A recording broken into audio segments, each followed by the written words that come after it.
Hi! If you're looking a condo unit here in Quezon City na available for long-term lease or monthly rental, you might consider this video. So welcome to Santras Asmara. Located in E. Rodriguez Avenue, Quezon City. Super convenient lang kasi malapit lang siya sa school, market, malls, St. Luke's Medical Center, and Araneta Center. This is a modern 3-bedroom unit with 2 bathrooms and 2 balcony.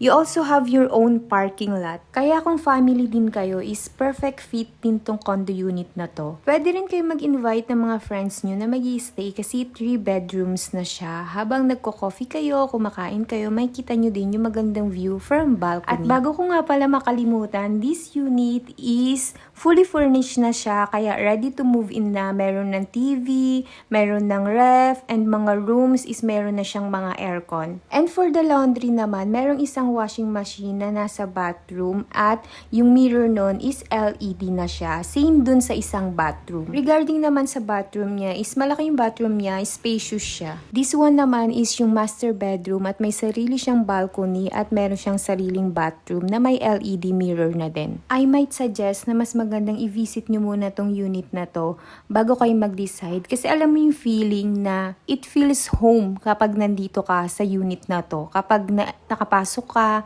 na-check mo talaga siya. Basta alam mo yun, kapag naghahanap ka ng bahay, it feels magaan, ganun siya. Na parang pag nandito ka, gusto mong magstay ng matagal. At gusto kong mag-explain kahit hindi naman kailangan. Ang tagal na pala nito sa phone ko. Parang last year lang naman.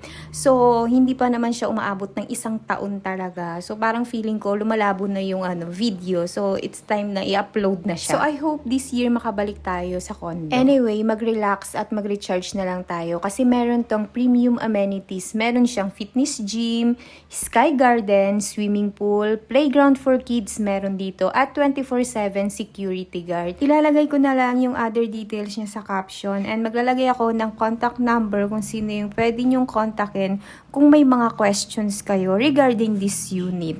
For the price naman is 50,000 monthly.